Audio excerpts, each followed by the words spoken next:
Le Festival intergalactique de l'image alternative débute ce dimanche et se poursuit jusqu'au 13 octobre à Brest. C'est la 11e édition et pour l'occasion, on reçoit Éric Lelanne. Bonjour. Bonjour.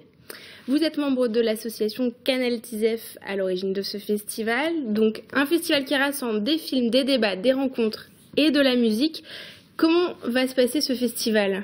En fait, en début de semaine, il y a des documentaires au cinéma Les Studios. À partir de mercredi, on est au PL Recouvrance. Donc ça, c'est un petit changement pour les gens. Avant, on était au port, donc pas la peine de venir nous chercher au port de Brest. On n'y sera pas. On sera de l'autre côté du pont, à Recou. Et là, il y a une partie qui est plus avec des films légers, dans un grand chapiteau bleu avec des jolies étoiles, pour en avoir plein les yeux. Et puis aussi un bus aménagé en salle de cinéma. Donc cette année, le thème du festival, c'est l'Allemagne. Pourquoi parler de ce pays ? De quelle manière on va le retrouver dans le festival ? On va retrouver des coups de projecteur avec des films, avec des documentaires allemands. Le choix étant de diffuser des films indépendants, des films qu'on ne voit pas forcément ailleurs. Donc la plupart des films allemands qu'on va diffuser n'ont pas forcément eu déjà une diffusion en France. C'est nous qui avons fait le sous-titrage. La particularité sur certains des films au niveau du sous-titrage étant aussi de faire le choix de faire un accès aux personnes sourdes et malentendantes. C'est pour ça qu'il y a un sous-titrage couleur.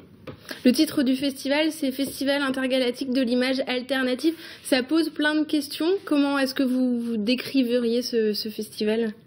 Eh bien, comment est-ce qu'on décrit le festival ? Comme un grand milkshake où on mélange plein de choses. Et pourquoi ce titre ? En fait, on s'est dit pourquoi être international, ça nous suffit pas. Donc on s'est dit on va trouver au-delà. Et puis il y a aussi un côté clin d'œil, plus qu'un clin d'œil, même au sous-commandant Marcos et à Lezedelen. Donc ce qui se passait il y a une dizaine d'années au Chiapas. Voilà, pour ceux qui connaissent pas Wikipédia ou autre, on n'a pas assez de temps pour en parler. On parlait du thème de l'Allemagne, donc il va y avoir des réalisateurs qui viennent d'Allemagne. Présentez-nous quelques-uns des personnes qui sont invitées. Eh bien, autour de l'Allemagne, il y a quelqu'un qui a travaillé sur Arte, qui a travaillé sur un film qui s'appelle La Croix et la bannière. Jürgen, qui va venir présenter un film qu'il a fait. Au niveau des Allemands aussi, on a deux Brésiliens, enfin un Brésilien et une Brésilienne qui habitent sur Berlin, qui ont fait un film qui s'appelle Residenzpflicht, qui est un film sur les demandeurs d'asile et la situation des demandeurs d'asile au Brésil. Et du coup, voilà, c'est principalement ces personnes-là sur la partie cinéma. Après, on a des personnes qui vont venir pour présenter un ciné-concert.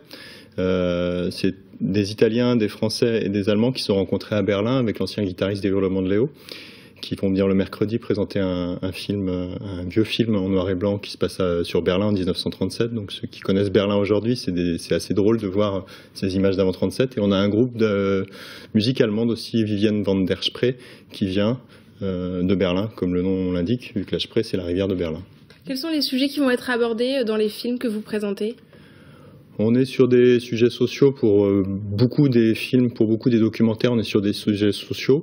Après, il y a aussi un Kino Cabaret qui va créer des films, où l'idée c'est de créer des films en 72 heures. Donc là, on ne sait même pas de quoi vont du tout parler les films. Il y a un peu de tout, il y a des fictions qui sont plus légères, des documentaires qui sont plus lourds. On a aussi des documentaires très légers, parce que le premier documentaire dont on parlait, La Croix et la bannière, là, qui va être diffusé le lundi au cinéma Les Studios, c'est un film qui est tourné un peu à l'image de striptease. Donc c'est léger, quoi. C'est pas non plus un film où on en sort, où on a plein de réflexions sociales. On essaye de s'ouvrir à tous les types de cinéma. Par contre, dans l'idée, diffuser des films qu'on voit pas forcément ailleurs. Très bien. Qui ne sont pas formatés sur la durée. Merci Éric Lelanne pour cette présentation. Le Festival intergalactique de l'image se déroule à Brest du 7 au 13 octobre. Pour découvrir la programmation, c'est sur www.festival-galactique.infini.fr.